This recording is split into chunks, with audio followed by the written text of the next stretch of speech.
Welcome to Explore the Bible, the first lesson in the summer of 2020. We're getting ready here, the first week of June. Excited about this. Isn't this great? We've made it to the summer. Sun is shining outside. It's a beautiful day. Excited to be looking this summer and through the month of June, July, and August at the words of Solomon. We're going to be diving deep into Proverbs here. For many weeks, we're going to spend time in Proverbs, and what a great book to look at. There are 31 chapters. One of the things that you can do to kind of prepare yourself as you're going through the book of Proverbs is do the Proverbs challenge, where for a month you read one chapter a day. So each day you read a chapter. I guess you could pick June and go one day into July, right? Or pick the month of July and do it. But anyway, 31 chapters in the book of Proverbs. Read one chapter a day. That'll get you ready and seeing some of the messages, the themes that come out of the book. A lot of it gets repeated over and over again. And that's because I think we need to hear stuff over and over and over again to finally figure some things out. I don't know about you, but sometimes I struggle with the first time I hear it, and my parents would have said, my wife will certainly say, sometimes you didn't hear it the first time at all, I don't think, but listen over and over and over again, and maybe then we'll figure out some of the ways that we should live our lives. The book of Proverbs, a great book, a lot of short statements, oftentimes themed together, and then sometimes just a bunch of short statements that don't seem to fit together at all, but they're all about wisdom. It's the statements that Solomon makes about wisdom and the way that we should live our lives, how we should go about seeking wisdom, obeying wisdom. It is all about that. And so we begin in chapter 1, verse 7, with the theme verse for this book. The fear of the Lord is the beginning of knowledge. Fools despise wisdom and discipline. The fear of the Lord is the beginning of knowledge. This is where it starts. We need to understand what it means to truly fear the Lord. He is not here talking about merely afraid of what God will do, but that is certainly part of it. Don't diminish that. It is part of this idea. The fear of the Lord is, if I don't do what's right, God's going to punish me. Yeah, that's the fear of the Lord. That's right. But the fear of the Lord is more than that. It's also this sense of awe. It's this sense of respect. It's a sense of otherness, that God is different than us. We are not God. We're not like God. Okay? We're not like Him at all. In a true sense, He is omniscient, omnipresent, omnipotent. He has all the power. He knows everything. He is everywhere. We're not like that. He is different from us. The holy other, that's who He is, and we need to fear, respect, honor Him. We need to understand that in His presence we are nothing, and that He can take us out at any time, that we have no right to enter into His presence. We have no place before His table unless He invites us in, unless He makes a way for us. We don't have a chance. We need to be afraid of God in that sense of fearing His consequences, but we need to have a fear of Him in the sense of knowing that He is so much more than we are. He is so much bigger, so much greater. We need a healthy, correct understanding of Him and His place and us in our place. We need to see that clearly.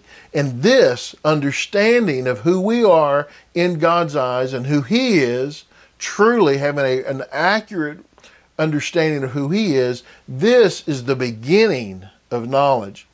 In essence, to say that if you don't understand, if you refuse to understand and acknowledge who God is and who you are in relationship to Him, you can't really learn anything that matters. Oh, you can learn all kinds of stuff about math, and you can learn all kinds of things about grammar, and you can certainly learn all kinds of things about science, but if you don't truly understand who He is, then you do not have real knowledge that matters, knowledge that goes with you past this life. This is where the beginning of wisdom, the beginning of knowledge happens, this ability to know what truth is, to know what true things are. I think we see a lot in our world today, a lot of people who do not have any respect or fear of God. They are not afraid because maybe they don't even believe God exists. We've seen atheism is rising in America today. It's more prominent than it's been. So there are people, when you don't have a fear of God, well, you don't have a fear of anybody. If I'm not afraid of God, why should I be afraid of any person? Right? Why should I be afraid of what somebody, some government, some teacher can do to me? So any authority in my life, my parents or anybody else, why should I be afraid of them? I'm not afraid of God. I'm not afraid of God. I don't have any fear of God. I should have no fear of anybody. So this is why this is the beginning of wisdom. And he says, fools despise wisdom and discipline. And that word, these three words right here get used a lot in the book of Proverbs. The fool. He describes what a fool is. Here's what it is to be a foolish person. You want to know how to live a foolish life? This is being a foolish life. So if you see someone who despises discipline, well, that person's a fool. Now, I know that may not be right to say today, right? You're not supposed to call people that. That's calling them a name. You know what? Truth is truth. And the truth that God shares here is that if you despise discipline, then you are a fool. And if you despise wisdom, if you don't want to gain real wisdom, you are a fool. Which makes sense, doesn't it? If I don't want wisdom, well, that's foolish. To not want wisdom, to not honor wisdom, to not respect wisdom, well, that's foolish. Yeah, that's just a foolish way to live your life. Well, I don't want wisdom. And with wisdom comes discipline. With knowledge, true knowledge, comes discipline, that we realize, okay, there is a way to live life, and there is a way not to live life. And if I choose to live my life in this way, I have to discipline myself, because the way not to live life is just do whatever you want. Do what your instincts, your urges call you to do. Act out on the, well, I want to go do that. Act out on those feelings, those urges that we have. Don't control them at all. Let them go completely uncontrolled. Well, that's a lack of discipline, and that's foolish. It's foolish to let your instincts, to let your urges, to let your feelings about things, the impetus that comes, well, I want to go do that, to let that rule your life. That's foolish. That's not being disciplined. Be a disciplined person. Fools despise discipline. They despise wisdom. This is the book. This is Proverbs. This is all what Proverbs is. It's all summed up right here. So if you know somebody that does not honor God, or let's say this, you know someone who is acting like a fool, I think it's probably not going to be hard for you to find out somehow they do not fear God. That's why they're acting that way. Because if they feared God, they would rein in some of those impetuses, some of those urges, some of those rash actions. They would pull that in because they had a fear of God. I'm not going to act that way. I'm not just going to do that. And just because I want to, I'm not going to. Why not? Because I'm afraid. I fear God. I fear what God might do to me. You know what? I fear God, and then I respect that He knows more than I, and He's laid out a way to live, and so I want to live the way He says to live. This is a fear of God.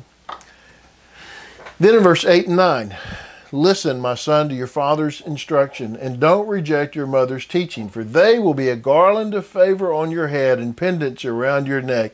It is not merely going into your prayer closet and saying, God, teach me wisdom, give me wisdom.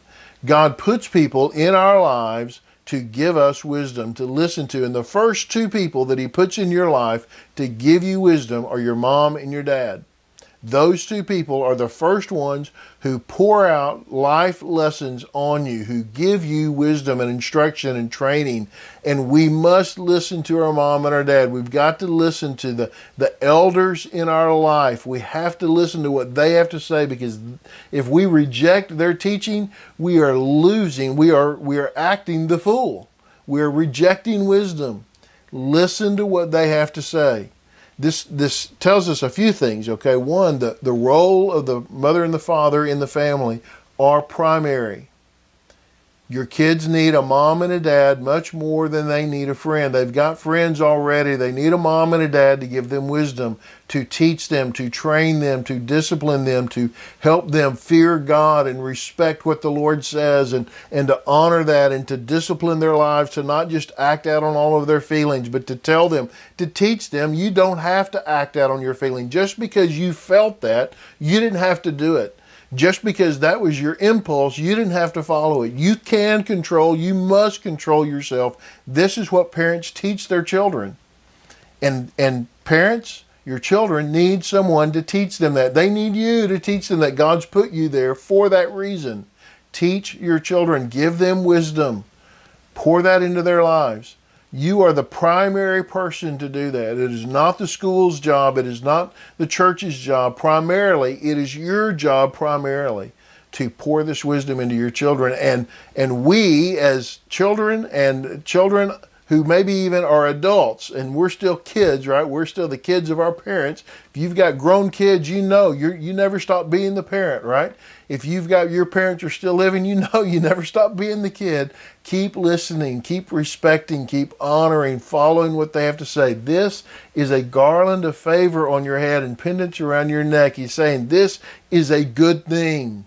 It's a good thing to listen to your parents. It's a good thing to heed what they have to say, to follow their instruction, to listen to their wisdom. And boy, this means, parents, we must seek wisdom. If I'm the principal giver of wisdom to my kids, then I need to be seeking wisdom so I've got something to give, right? If you are the principal wisdom giver to your children, you've got to be seeking wisdom so you've got something to give them. So you've got something to contribute into their lives.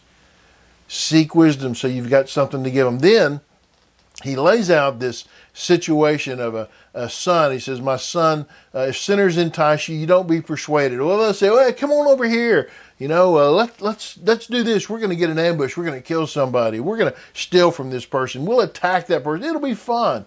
We'll beat up on them. I tell you, you read this and you think, who are these people? But look around, watch the news. It doesn't take long to see these people still exist, right? These people are still out there that want to attack people randomly. Let's just beat them up. That'll be fun. All right, let's set an ambush. We'll swallow them alive. We'll take them down just like they're going down to hell. You know, that's what we'll do to them. We'll get all kinds of money from them. We'll become rich. We'll become wealthy. He says these people come to you and they've got this grand plan for completely disregarding all of the wisdom of God. You don't need to work hard. You don't need to save. You don't need to treat people with respect. What you need to do is get yours while the getting's good. You need to steal, kill, and destroy. Take care of yourself first. If other people don't want to, hey, look at survival of the fittest. Those people that are out there saying that, he says, don't listen to them. Don't listen to them. He says, my son, don't travel that road with them or set foot on their path, because their feet run toward evil and they hurry to shed blood. Don't go with them. Don't walk down that road. Don't even set foot on that path. Don't even start. Don't even think about it. Never even entertain it. Hey parents, warn your kids. Before they get to that point, warn them about those who would lead them down the wrong path. Warn them. They need to know that not everybody is a good actor. They need to know there are deceitful people. They need to know there are people out there that want to steal, kill, and destroy others. And they need to know that they're going to try to entice them. They'll want them to come along because misery loves company. They're going to try to take them down. Let them know, don't go down that path. He says, look at them. They set an ambush to kill themselves. They attack their own lives. Here is the reality. Okay? While they think they're going to ambush somebody else, they think they're going to get rid of somebody else, Solomon says, in reality, they are destroying their own lives. They're destroying their own life. Look, if you're this person, if you think you can get there some shortcut way, if you think you can take advantage of others, if you think you can destroy them, you can get onto them, let me tell you something, you are going down a path that will destroy your life. You may take down some others with you, but you're going to destroy your own life. Don't walk down that path. Don't go that way. That is an ambush for yourself. Such are the paths of all who make profit dishonestly. It takes the lives of those who receive it. You make money. You try to win off of others. You try to go the shortcut way. It'll take your life. Oh, you'll have money and it'll destroy your life. Do we have to roll out the news to see the examples of this over and over and over again? The people that had such great wealth but had done it in a way that was cheating others and how it's destroyed their lives.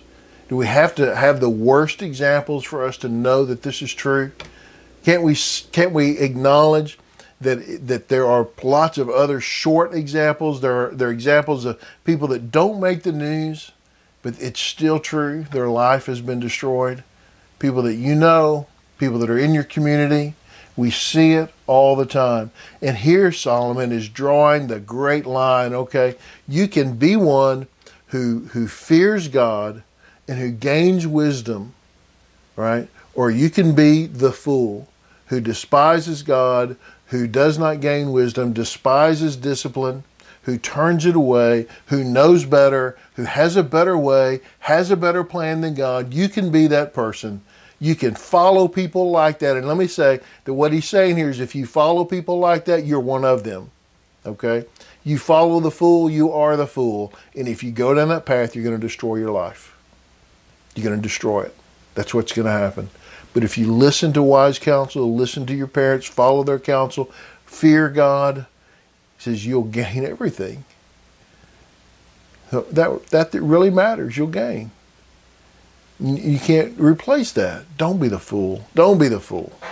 Hey, I hope this has helped you study this passage as you're teaching. Thank you for teaching and being part of what God's doing in your small group, however that's going around these days. And if you're actually getting to meet, or maybe you're on a Zoom, or you're doing a Facebook Live or something like that, glad that you're doing it. Subscribe to my channel. Hit the little button down there and you'll get a notice whenever we put a new video up. They go up every week. So I hope that you'll be a part of this channel. I hope you'll be a part of watching us every week. You have a great time at Proverbs. Looking forward to this summer. God bless you. We'll see you next time.